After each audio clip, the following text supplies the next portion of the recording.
For All presents Daily Food Series, Galatians, the only gospel, the gospel of Christ.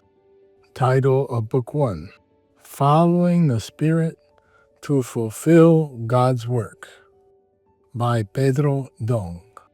Week 3, the only gospel. Sunday, the true servant seeks to please his Lord. Read with prayer.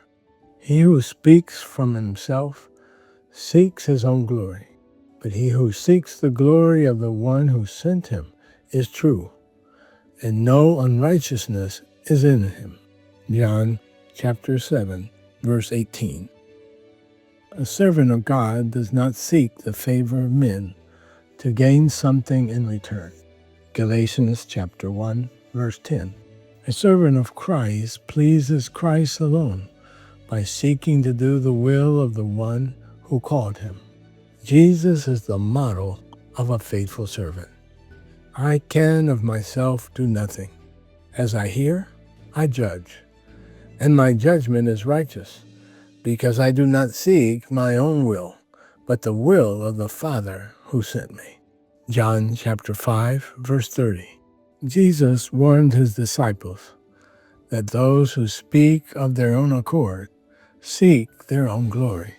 John chapter 7, verse 18. Unfortunately, this happens in the church. I took care of someone who went on to minister the word, but at the end of the meeting, he would go to the brothers and ask them if they had liked his message. Then I noticed the deviation. Once again, I emphasize that we are not here to gain glory, but to be faithful to the Lord. In the same way, the Apostle Paul sought to please the Lord and did not seek the glory of men. 2 Corinthians chapter 5, verses 9 and 10. On several occasions in his epistles, he stressed that he did not take advantage of the saints to obtain material things, and that he worked so as not to be burdensome to the church. 2 Corinthians chapter 11, verse 9, chapter 12, verse 14, and 2 Thessalonians chapter 3, verse 8. Man has a tendency to please others, to benefit himself, but Paul was not like that. His heart was pure.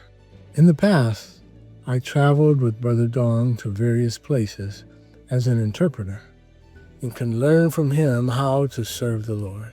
Sometimes he would stay at the home of the brother in charge of the church in that city, and he would expose an inadequate situation there.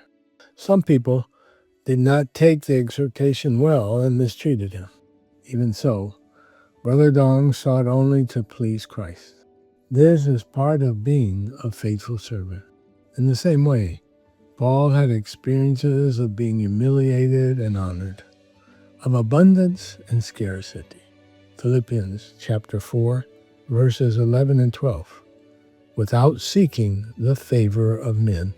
Only the church in Philippi sent to supply for his needs. Verses 16 through 19. Even so, when he was in need, he maintained his dignity as a servant of God and his trust in him. Verse 13. In addition to not seeking the favor of men, the apostle sent by God is not free to speak and carry out the work as he sees fit. Not even his past experiences should influence the prophetic word. It must be transmitted according to the Lord's revelation of the moment, even if it is somewhat different from what we have learned in the past. Paul took this seriously because the gospel he proclaimed was not according to man, but through the revelation of Jesus Christ. Galatians chapter 1, verses 11 and 12. Likewise, the prophet Moses was not free to speak as he pleased, but the living words of God and not a doctrine. Acts chapter 7, verse 38. Therefore, God's prophet is a messenger sent by him to speak his word. 2 Chronicles chapter 36, verses 15 and 16. He is not free to speak of his own accord, but God puts into his mouth what he wants to speak to his people. He will hold accountable anyone who does not listen to such words. Deuteronomy chapter 18, verses 18 and 19. Hence, let us not despise the prophetic word. The Apostle Paul was called to be a dispenser of God's grace. So he was given to know the mystery by revelation. Ephesians chapter 3, verses 2 and 3. He preached the gospel of the unsearchable riches of Christ based on the revelation he had received. God has revelation for the church. For this, the angel notifies one servant, and then he passes on the revelation to other faithful servants who faithfully convey the word. Revelation chapter 1, verse 1. In the second chapter of Acts, the teaching of the apostles is mentioned, verse 42, referring to the 12 apostles in Jerusalem. However, only Peter's words were recorded, and the Bible considers them to be the teaching of the apostles.